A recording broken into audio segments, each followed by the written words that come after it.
deals. Instead of doing the deal at a police station, the seller agreed to meet at the buyer's home, and the transaction ended with a gun to the seller's head. And now investigators say they have taken a suspect into custody.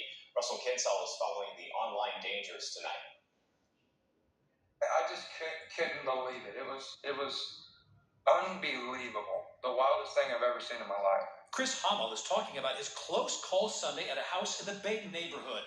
About a week ago, he placed an ad to sell a TV stand with a built-in electric fireplace. Potential buyer with the Facebook page with the name Hot Rod Scott responded. The guy messaged me at like 8:52 in the morning, was very interested, wanted it, but he didn't have no way to pick it up. Hummel was going to be in the area, so he and his girlfriend drove it to the buyer's house, and both agreed to pay using Cash App, $200 plus $40 for delivery.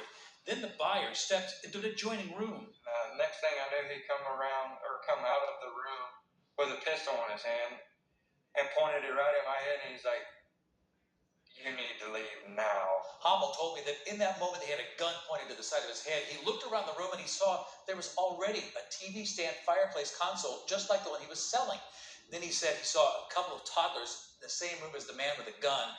Then he thought of his own children. What was going through my head is I have 4 kids, and I'm thinking, this guy is really about to take me away from my children over a fireplace. He ran out without getting shot and drove off.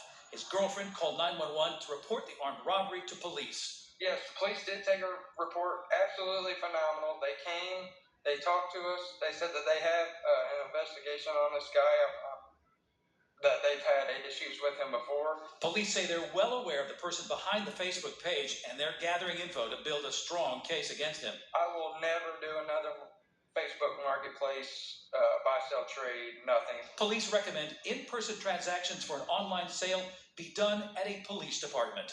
Russell Kinsall, First Alert 4.